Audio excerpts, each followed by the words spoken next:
Anong mensahe ang kailangan marinig ng mga Capricorn o Capricorn sa buong buwan ng July 2024 o 2024?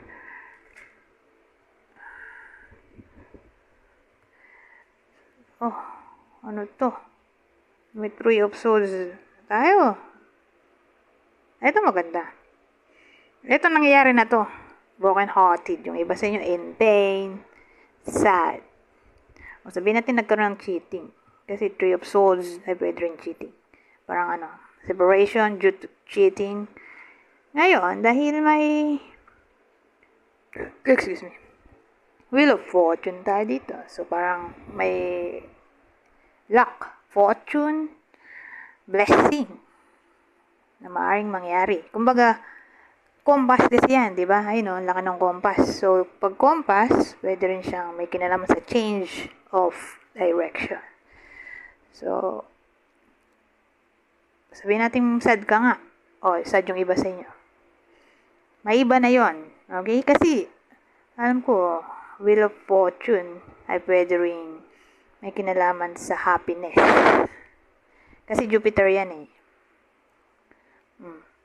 So, may kinalaman siya sa optimism, expansion. O again, fortune itself.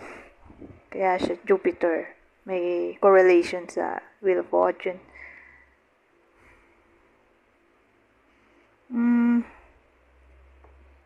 So, ano pa? Well, other scenario could be sabihin nating cycle to. Kasi nga, meron siyang ang tawag dito, compass. So, para siyang cycle. So, maaaring magbalik yung someone, second scenario ha, maaaring magbalik yung someone na nag-cause ng pain sa iba sa inyo, IMG. Yun yung downside.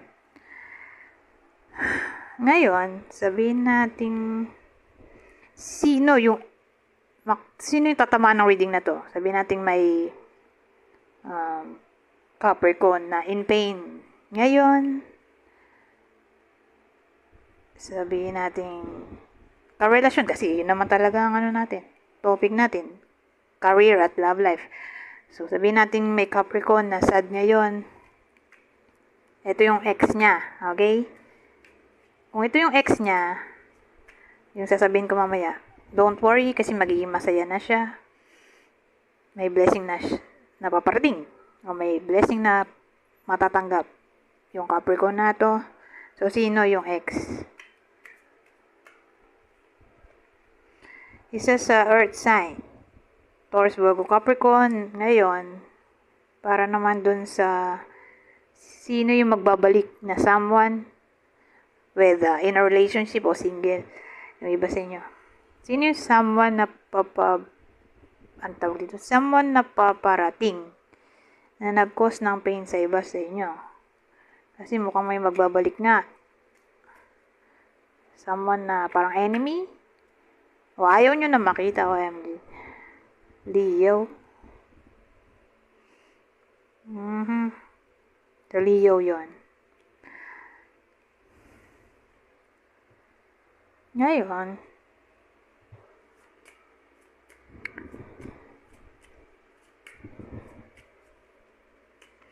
ibang senaryo. Kuha tayo bang deck. House.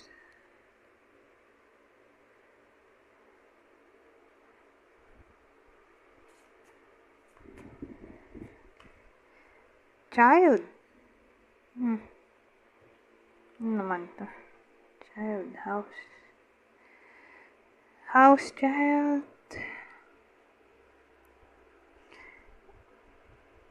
Child, bahay. So, sabihin natin may dadalaw para sa iba sa inyo. Sabihin natin apo, pamangkin, basta child. Dadalaw sa bahay ng iba sa inyo. Ngayon, kung di applicable, pwede rin ganito. Sabihin natin may sariling anak yung iba sa inyo. Whether anak nyo to o may dadalaw na mga bata sa iba sa inyo. Kasi parang magiging lively yung loob ng bahay kasi may mga batang naglalaro. Ngayon, ibang senaryo. Pagbalik ng tradisyon. Posible.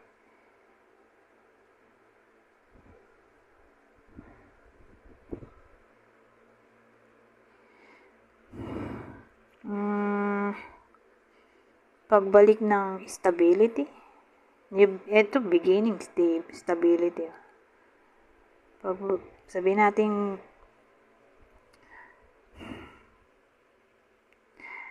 hindi stable yung connection, relasyon.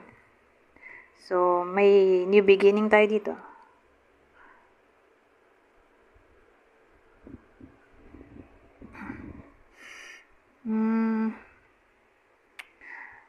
Maisip ba? Ano ba itong house na to? Family. O sabihin naman natin, pwede rin tong pregnancy. Kung nagli-live-in, baka mabuntis. Basta tumitira sa isang bubong, edi nagli-live-in na yan o kasal. Eto may child so ini-expect, parang tawag dito, ang tingin ko ay pregnancy.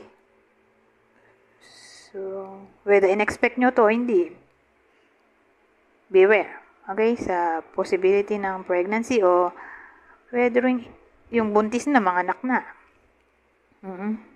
Ng July.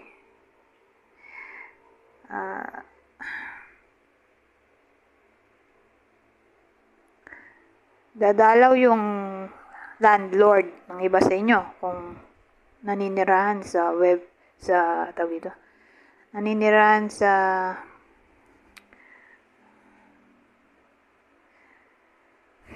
apartment.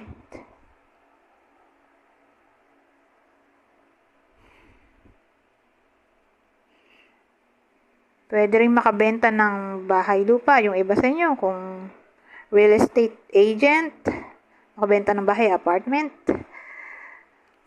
O baka mabenta kung sakaling sila mismo o kayo mismo yung nagbebenta ng bahay nyo. Baka may bumili na. O inheritance to. Matanggap na ang inheritance.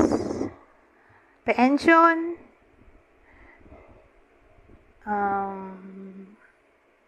Ano pa ba? Inheritance, pension, insurance. Pwede rin.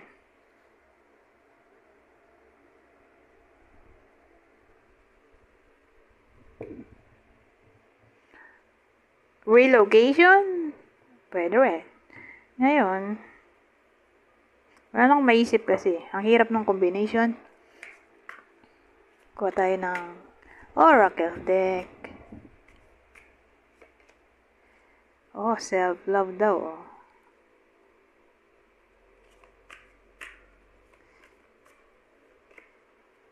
Stubborn. Ano to? Ay, ang dating kasi, ganito. May iba sa inyo na parang nasa toxic situation. Nangyayari na to. Itong negative pattern sa iba sa inyo. Pero for some reason, ayaw nilang makinig sa intuition nila na kailangan nila mag-self-love, i-prioritize ang sarili, magkaroon ng me time o self-respect. Kasi malawak yung self-love. Na i-priority ang sarili bago yung iba. Kasi may iba na, may tawag dun yung nagpe-please ng ibang tao. May right term dun. Ano ba yun? People pleaser o people pleaser. Yun yung right term. Yung inuuna muna yung iba bago sarili. Wala namang masama na maging selfless. Kaya lang minsan nga toxic. Toxic na. So, dapat alam din natin yung boundary natin, limitation, na parang kailangan natin magmuni-muni kapag sa tingin natin ay may something wrong. Na i-prioritize ang sarili muna bago ang iba, lalo na kung nahihirapan na iba. Ganun dating. So, para bang, yung iba nga kasi sa inyo, para bang, nahihirapan i-prioritize ang sarili. Na para bang, yun yung ine-encourage sa July. Okay? Yung self-love. Anyways, hanggang dito na lang. Goodbye for now.